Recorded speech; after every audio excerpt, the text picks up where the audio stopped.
Hey guys, so our project for today is to help a buddy of mine, Steven. He's got a trailer that he hauls his race car around in.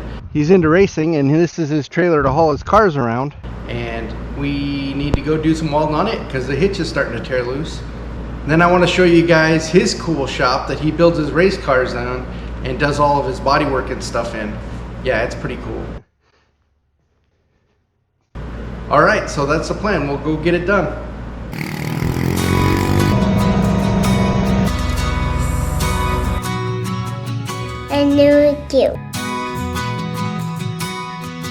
He's into racing and this is his trailer to haul his cars around. It's a pretty cool setup, but he's having some problems. So this is the trailer he hauls his race cars in, and it's all shiny and chrome and whatnot, but the hitch is having some issues. Here on the frame of the gooseneck of his trailer, these welds are cracking out that hold this I-beam to the tongue. It's got some pretty good cracks forming here, going up the web of that I-beam. It's cracking loose and separating the flange of that I-beam to the square tube cross brace. And it's the same thing on the other side. So we got to clean this all up, reinforce this. He pulled all the aluminum off the front here so I could get good access, which was good because it was going to be hard to get in there before. And then we're going to fish plate in here with some plates and reinforce it and strengthen this area here where it's all cracked out.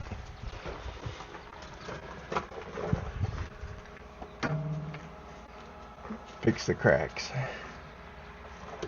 I wire wheeled it as good as I could with the grinder, and then I came in with the die grinder and tried to grind it a little more and clean out all the rust and clean up the cracks a little bit so that I could wire feed it. But trying to get in there to all those tight areas was pretty difficult with the grinders. It was a little bit much, so I ended up just stick welding the cracks to begin with because it'll pull out the impurities, the paint, the dirt and everything, and the slag will float it to the surface and you'll end up with a good strong weld underneath. The cleaner you can get it, the better, obviously, but stick welding's a little more forgiving than the wire feed. So he's going to hook up the truck. I got it cleaned up, but he's going to hook up the truck and actually pull down on this hitch while it's on the jacks to try and close this gap up a little more.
So however much you think you need to do, and then we can yank this thing back out so you got space again. Right, let me weld up all the cracks and then we'll pull out and then we can plate everything, reinforce it.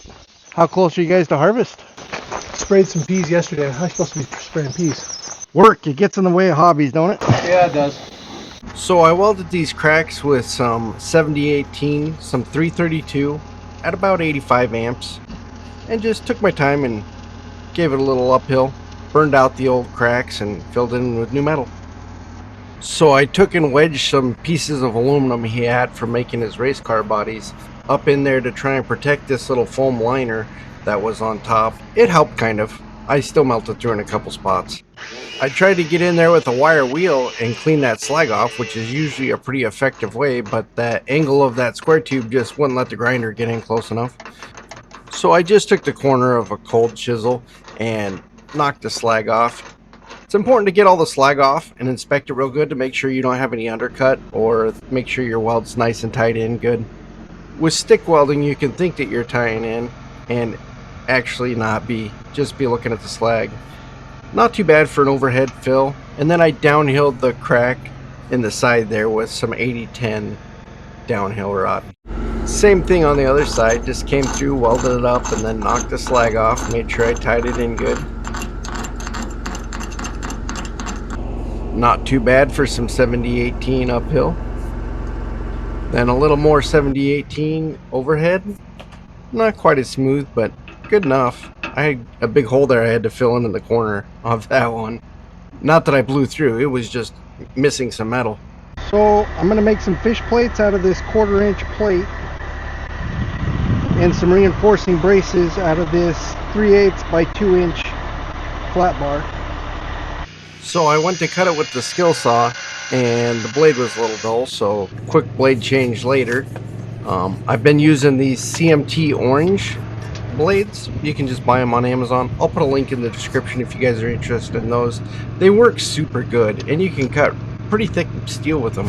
I've been pretty impressed. And it's just so much cleaner than trying to torch and grind and clean everything up. It just saves a lot of effort. But the little shavings that come off of here, they're not too much fun. But it gets it done so fast and so cleanly.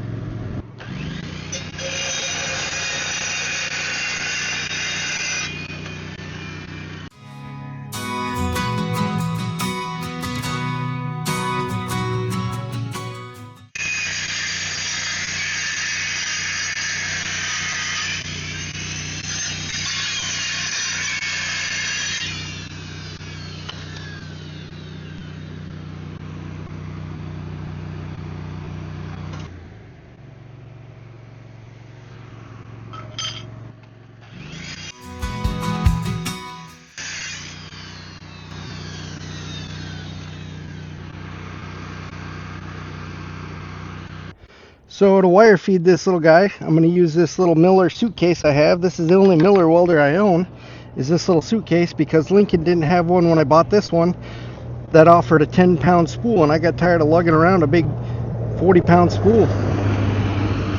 But this little thing's actually been pretty handy. Of course, I've jerry-rigged its MIG gun to all Lincoln consumables, because that's all I have, and I wanted this to have the same consumables as the welders in my shop. And of course, I forgot that I didn't have a quick connect on this lead on this truck, so I just, pair of vice grips, stinger hooked to your quick connect. It gets it done. And then we got this running off of some 75-25 argon CO2 mix. You can have these bottles laying down because they're just pressurized gas. They're not like the acetylene that's dissolved into a liquid in a matrix. So acetylene bottles always have to be upright. But your oxygen and your high pressure gases, they can be laying down. When I'm welding, I like to run about 25 on the little gas reader. That tends to work pretty good. Even when it's a little breezy out here, it tends to shield it pretty good. Helps that we're kind of tucked up in the hitch there.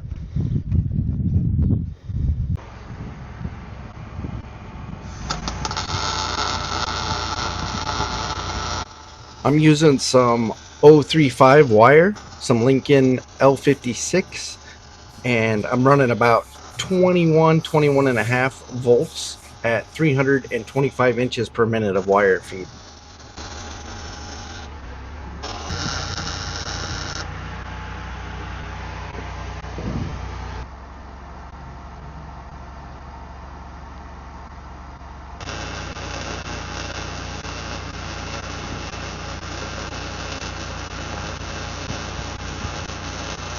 I'm using the wire feed on this project because it penetrates a little less than the stick welding. It doesn't heat up the metal so much, and it's a lot faster. You can make the same weld in about probably half the time with the wire feed than you can with the stick. And the cleanup's a lot less. I still hit it with the wire wheel to clean up any little slag and stuff, but it's nowhere near like the stick.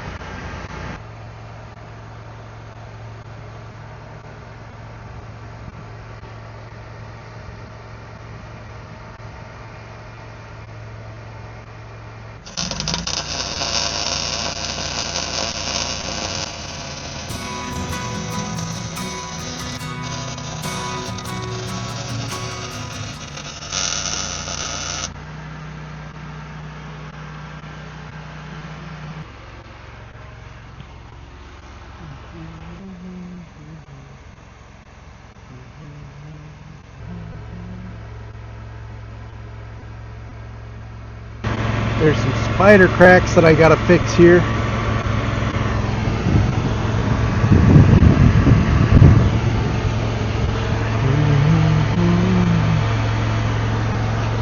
At least one of them wasn't cracked out. After I cleaned up the steel, I went through and marked it with a soapstone so I could see where the cracks were better. Sometimes under the hood it's a little hard to see where you're welding. Give yourself a little mark, makes it a lot easier.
She looking good?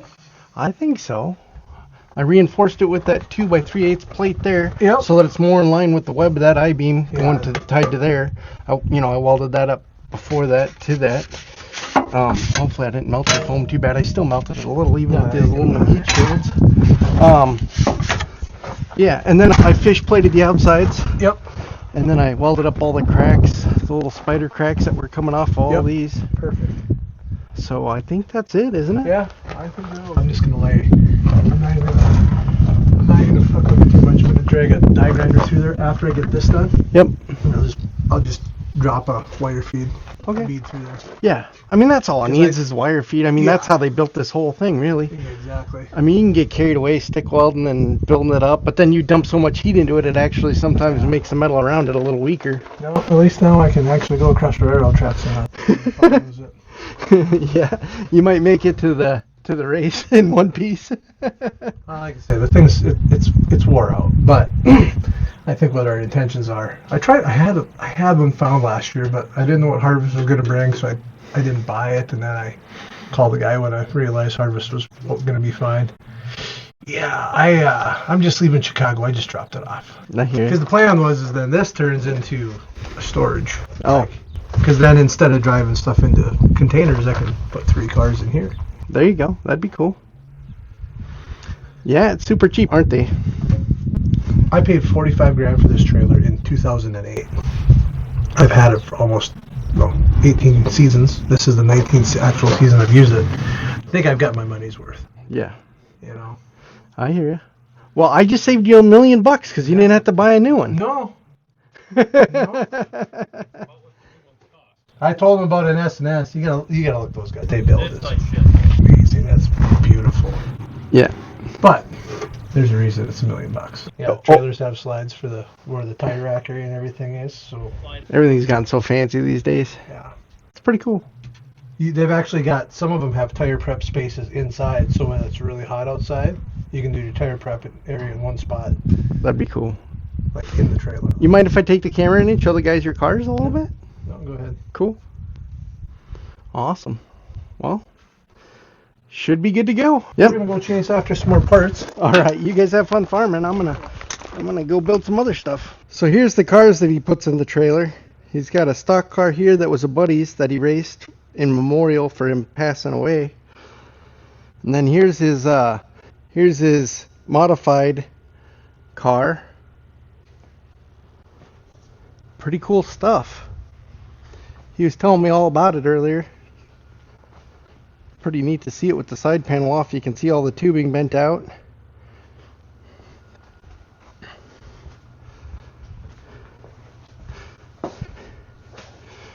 The suspension's pretty flippin' sweet with all the the heim joints and tie rods, and the whole thing is made so that as the suspension moves, it changes the camber of all this, and everything changes angles.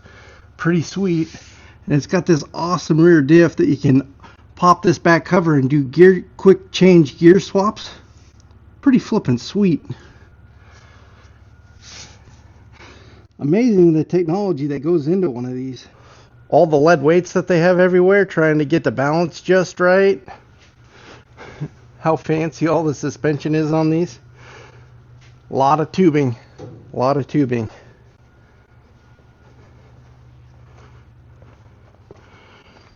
Pretty incredible, all the geometry that goes into here. Look at all the different holes for all the different placements for these linkages, to get it all dialed in just how you want it, you know. Pretty sweet. It's just super cool. Pretty sweet to see how they do all that.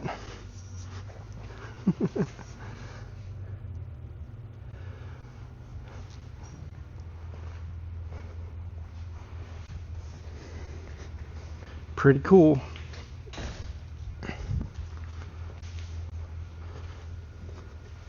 That's a pretty sweet sheet metal brake there. That'd be handy. I don't work a lot with sheet metal, but if I did one of those, it'd sure be handy. I built one similar to this that I tried to bend thicker metal with back in the day, and it did okay, but I ended up selling that to a buddy of mine and building my press brake. You know, if I had to do a whole bunch of sheet metal work, one of these would sure be handy.